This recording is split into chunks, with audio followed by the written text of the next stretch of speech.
অস্ট্রেলিয়ার পশুপালন শিল্পে চলছে বড় ধরনের পরিবর্তন। ঐতিহ্যগত চারণভূমি নির্ভর কৃষি থেকে সরে এসে দেশটি এখন দ্রুত এগোচ্ছে শস্যভিত্তিক বা ফিডলট পদ্ধতির দিকে, যার প্রভাব পড়েছে বৈশ্বিক গরুর মাংসের বাজারেও। টেক্সট রিপোর্টে বিস্তারিত।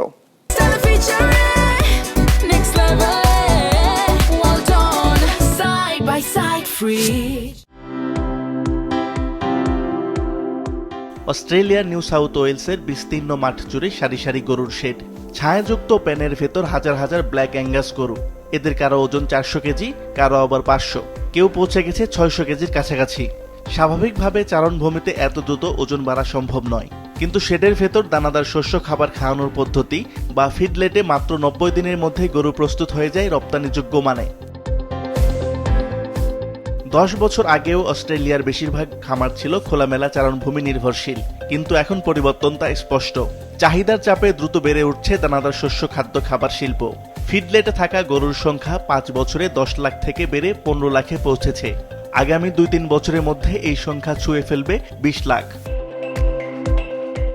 অর্থাৎ 2027 সালের মধ্যে অস্ট্রেলিয়ার রপ্তানিযোগ্য গরুর অর্ধেক আসবে ফিডলেট খামার ব্যবস্থাপনা থেকে। রপ্তানি বাজারে উচ্চমানের গ্রেইন ফেড বিফের চাহিদা বেড়েছে। যুক্তরাষ্ট্রে খরার কারণে মাংসের উৎপাদন কিছুটা কমেছে, ফলে অস্ট্রেলিয়ার সুযোগ আরও বাড়ছে। সাম্প্রতিক বছরে যুক্তরাষ্ট্রে দীর্ঘমেয়াদী খরার ফলে গরুর সংখ্যা নেমে এসেছে অর্ধেকে। মার্কিন ফিডলেটে আগের তুলনায় অনেক কম প্রাণী আছে, ফলে তাদের উৎপাদনও কমেছে। এই শূন্যস্থান পূরণ করছে অস্ট্রেলিয়া, বিশেষ করে এশিয়ার দেশগুলোতে। জাপান, দক্ষিণ কোরিয়া, চীন, এই 3 দেশের বাজারে সবচেয়ে বেশি ফিডলেট গ্রেইন বিফ পাওয়া যায়। এসব দেশে মার্বেলিং, নরম টেক্সচার আর উচ্চমানের শস্যভিত্তিক মাংস সবচেয়ে বেশি জনপ্রিয় ও দামি। এখানে অস্ট্রেলিয়া জয় করেছে তাদের ফিডলেট বিফ, যা ইউএস স্ট্যান্ডার্ডের খুব কাছাকাছি। Australian feedlot industry has more than doubled in the past 10 years. It seems there's been a number of contributors to that. Export markets asking for high quality beef to be exported, drought in the United States, and a little bit of, dare I say, political unrest. শিল্প বিশেষজ্ঞরা বলছেন এই উৎপাদন শুধু বৃদ্ধির গল্প নয়, এটি কৃষি ব্যবস্থার কাঠামোগত পরিবর্তন।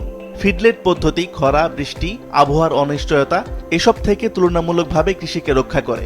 গরু নির্দিষ্ট জায়গায় নির্দিষ্ট খাদ্যে নির্দিষ্ট সময়ের মধ্যেই প্রস্তুত করা যায়।